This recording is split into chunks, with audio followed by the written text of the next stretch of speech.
I'm Rita, standing in the park, the setting sun casting a warm glow over the fountain. I clutch a small bouquet of daisies in my hand. Edward, the man who's just asked me to marry him, stands beside me, his eyes filled with hope and love. It's a moment I never thought I'd experience again, a moment that feels like a new beginning after years of darkness. But it wasn't always like this. My life used to be a never-ending cycle of exhaustion and invisibility. I was married to Tom, a man who once seemed full of promise, but had become a burden over the years. We had a daughter, Lily, who was 22 and acted as if adulthood meant she was free from all responsibilities. I grew up in a small town, where family was everything. My parents were hard, working, and traditional.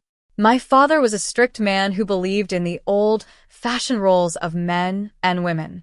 My mother, on the other hand, was kind-hearted but also submissive. She taught me to be a good wife and mother, to take care of my family no matter what. Tom and I met at a university party during our junior year. He was tall, charming, and full of life. His laughter was infectious, and we spent hours talking about our dreams and future. We fell in love quickly, and a year later, we got married. It was a simple wedding, but it was filled with so much hope and joy. After we got married, Tom started working at a local construction company, and I continued my studies. When Lily was born, I put my education on hold to take care of her. Tom took on extra shifts to support our family, and for a while, it felt like we were a real team. He would come home from work and help with the chores. We would take Lily to the park on weekends and have picnics. But as the years went by, things changed. Tom grew tired of helping around the house. He started making excuses, saying that it was a woman's job.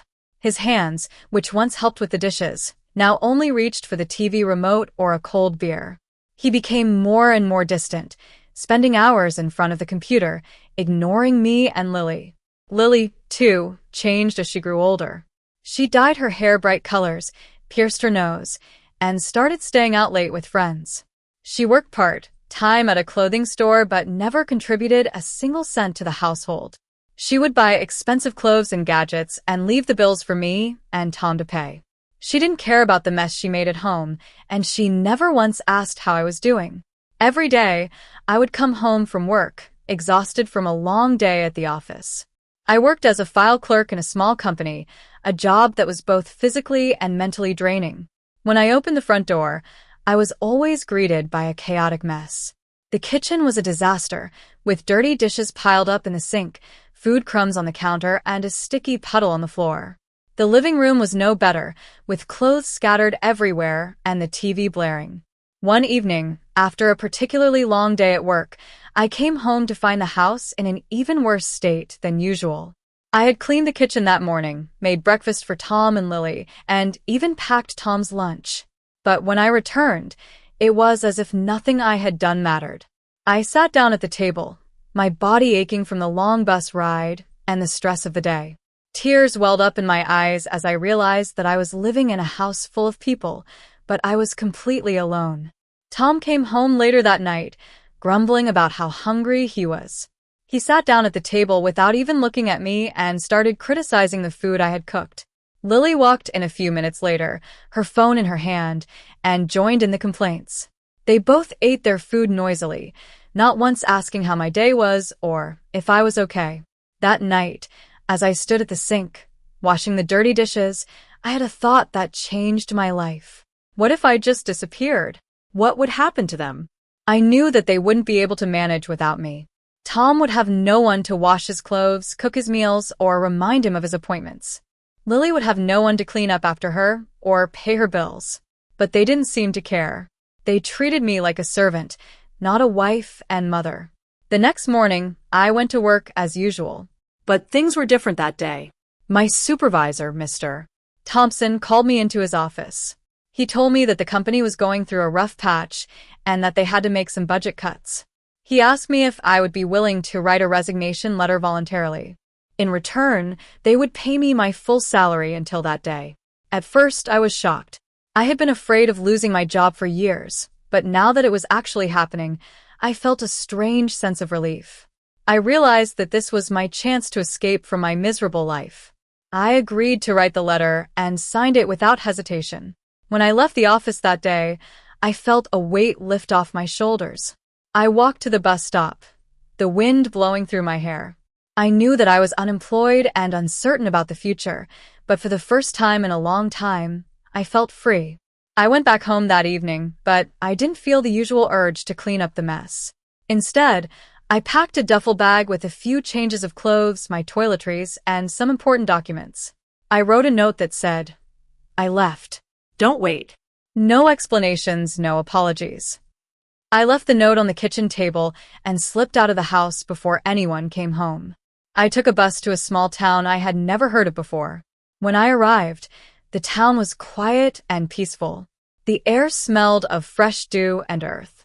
I found a small roadside motel and checked in for a few nights. The room was simple, but it felt like a luxury to me.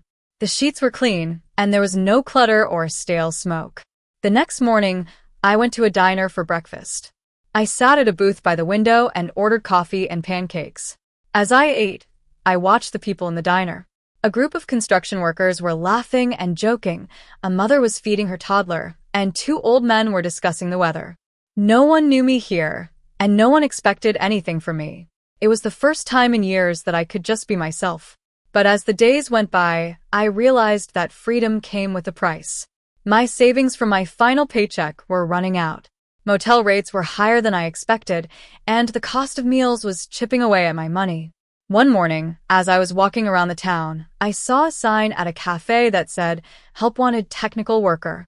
I was hesitant at first. Technical worker sounded intimidating, but my curiosity got the better of me. I went inside the cafe and asked about the job. A young woman behind the counter told me that it was just a fancy way of saying they needed someone to help with cleaning. I was relieved. It was work I knew how to do, and for the first time, someone would pay me for it.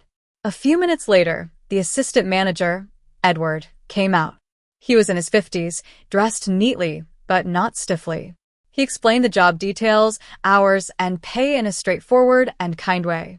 He asked me when I could start, and I said I could start that day. Working at the cafe was a revelation. The work was simple, but it was honest. I carried trays of dirty dishes, wiped counters, and swept the floors. The customers would smile and thank me, and my co-workers treated me like a part of the team. Edward was a great manager. He noticed when things went wrong and fixed them without making a big deal. He always spoke to me respectfully and praised my work.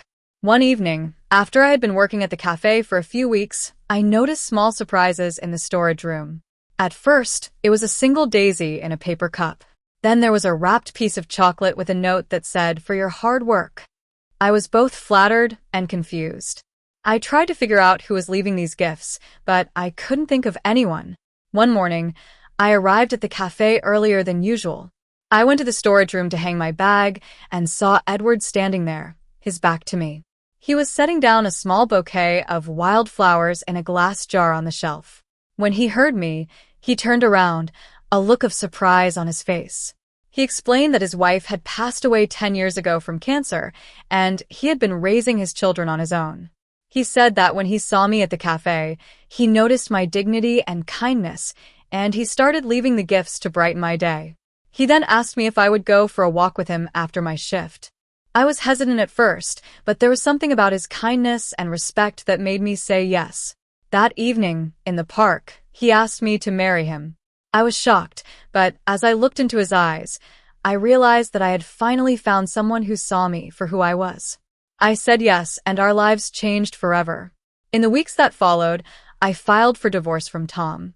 He barely contested it, too busy complaining about me on social media. Lily visited me once, but our conversation was tense. I no longer cared about their approval. I had found a new life with Edward, a life filled with love and respect. 3 years later, I no longer work at the cafe. Instead, I manage the books for Edward's small chain of cafes. Every morning, he leaves a small gift by my bedside, a flower, a note, or a piece of fruit. Our neighbors and friends often comment on how happy we are together. It's a late-in-life romance, but to me, it's the most precious thing I've ever had. I've finally found the happiness I've been searching for, and I know that my story has a new beginning.